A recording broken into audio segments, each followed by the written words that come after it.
Dr. Terry Bell is a pathologist here with the Largo Medical team at Suncoast Hospital, and has worked diligently over the years to not only study medicine, but to study the effects of affliction and disease on people's bodies. And if there's anybody here today who could be an authority on what was taking place, as what our Roman centurion described, Dr. Bell. Would you make him feel welcome today and let him know you appreciate him? Thank you. Good morning. I want to thank especially those people who have been praying for me this week. I've been battling the flu, and I'm pretty well over it, so I appreciate everyone's prayers. If you could put that first slide up for me, please. We're going to take a look at, in great detail, the crucifixion of Christ and all the sufferings that he went through. And we're going to look at it from a perspective that you probably have never seen before. I got this title from, there's a series of TV programs that looks at violent ways that people die. And it's called CSI. Originally, there was one based in Las Vegas, and then there was a CSI Miami, and now there's one CSI New York. So I took off on that title, and we're going to look at the sufferings of Christ in that same sort of way. We're going to look at the medical aspects of Christ's suffering. We're going to look at a lot of different areas from which this information was derived. Much of it comes directly from Scripture, but also a lot of it comes from Bible history, a lot of it comes from archaeology, and then we take several branches of medicine, including anatomy, physiology, and forensic pathology, and analyze this whole crucifixion scene and give you an idea of how it took place.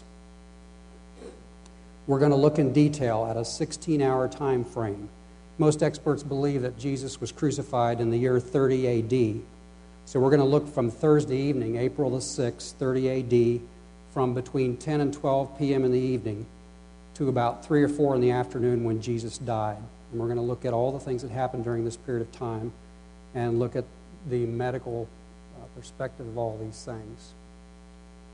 We're going to start in the Garden of Gethsemane and look at what happened there in detail.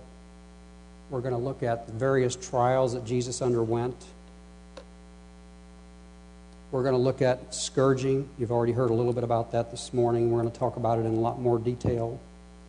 We're going to look at the actual crucifixion and how it took place. And then we're going to finish up by looking at the cause of death. If you were actually writing a death certificate, what would you put on the death certificate as the cause of death? Now, this map is a little difficult to see. You might not be able to see all the details of it, but it shows you all the movements that took place during that 16-hour period of time. The important point here is to get an idea of the distance that Jesus walked during the 16-hour period of time. He started here in the southwest corner of the city at the upper room where he and his disciples were celebrating the Passover, and they had the Seder meal. And it was there that Judas left and went out and was going off to betray Jesus. Jesus and his disciples then walked across the lower city, down through the southern gate, across the Kidron Valley, up to the Garden of Gethsemane. It was there Jesus was arrested. He was taken by the soldiers back down, very close to where they started, actually, to the residence of both Annas and Caiaphas. Annas was the former high priest. He was the father-in-law of the current high priest, which was Caiaphas. So they took him out of respect first to Annas, and Annas did some informal inquiry, and then he was sitting next door to Caiaphas. Then he was sent off to the temple, and early in the morning the Sanhedrin convened and held the trial that you read about in Scripture at the temple. Then Jesus was sent up to the north side of the temple to the fortress of Antonia to Pilate. Pilate interrogated Jesus for a while. Then he sent him off to Herod. Herod sort of had a kind of a freak show there and wasn't really pleased with that, so he sent him back to Pilate. There he was scourged, condemned to die, and went across what's known as the Via Dolorosa in the northwest side of the city. This is the traditional Golgotha. It's believed to be here on the northwest side of the city. There are a few scholars that think it might be here. And then Jesus was crucified there. If you add up all these distances of how far Jesus walked during that period of time, it adds up to about 8 to 10 miles. And that may not seem like a lot to you, but when you consider all the physical things that he underwent, it's quite a distance to have to walk. Now, we start in the Garden of Gethsemane. Jesus and his disciples had just finished this Seder Passover meal, and they had walked. And if you look in the book of John, Jesus was teaching all the time between the time they had this Passover meal and by the time they got to the Garden of Gethsemane. He goes into great detail. He prays this prayer in John chapter 17, which is an amazing prayer that Jesus prayed. Then he got to the Garden of Gethsemane and he began to pray in great anguish. Jesus was undergoing at that time probably the greatest emotional distress that any person has ever experienced during their lifetime in the history of man, because he was there praying with the sin of the entire human race on his shoulders from all time and eternity in the past and into the future, knowing full well what was going to happen to him over the next few hours. He even prayed that the Father take the cup from him, but then said, "Nevertheless, not my will, but thy will be done." Now, there is a curious passage of Scripture in the book of Luke, Luke 22, chapter 22, verse 44. It says, "And being in anguish, he prayed more earnestly, and his sweat was like drops of blood falling to the ground." There's been a lot of debate over the years as to what this really means. Some people have said, well, it's just a metaphor, and it was just profuse perspiration. But there is a medical condition that's called hematidrosis or hemohydrosis, two different terms for the same thing, and it actually means literal bleeding into the sweat glands that comes out into the perspiration. There actually is a medical condition that's been described. It's extremely rare, and it's been described mostly in people who are under extreme emotional distress.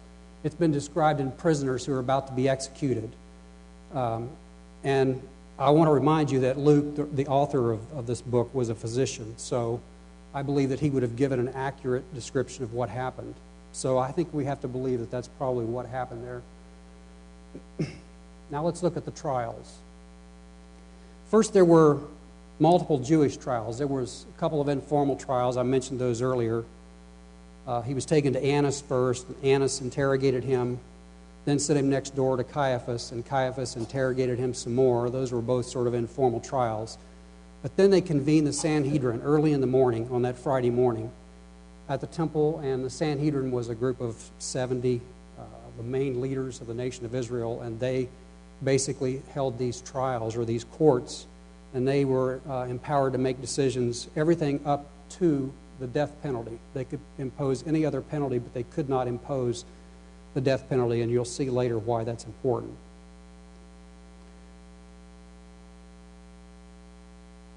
Then there were a couple of Roman trials.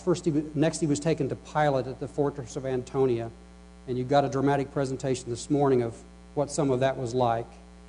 I believe strongly from reading Scripture that Pilate did not want to crucify Jesus. He was hoping that the scourging would be enough, but we'll talk more about that later. And of course, the Herod thing was kind of a sideshow. Herod was basically trying to get Jesus to perform some kind of miracle or magic tricks. And when Jesus wouldn't comply, he just got frustrated and sent him back to Pilate. And Pilate finally condemned him to die. Now let's talk a little bit about the general health of Jesus. As we know from Scripture, Jesus was a carpenter, but if you look at the original language, that word carpenter actually does not mean just someone who works with wood. It's a laborer, someone who works with many different things such as stone as well as wood. So Jesus was a physical laborer for most of the first 30 years of his life. So I believe that Jesus was in excellent physical condition, a very strong man's man, if you will. We don't have any evidence in Scripture that he had any particular diseases or any infirmities. So I believe he was strong. Not only that, but if you look at the 3 years during Jesus' ministry, everywhere they went, all over Palestine, they walked. And it was very long distances. It's about 90 miles from Nazareth, where Jesus had a lot of his ministry, all the way down to Jerusalem. So he made that trip many times.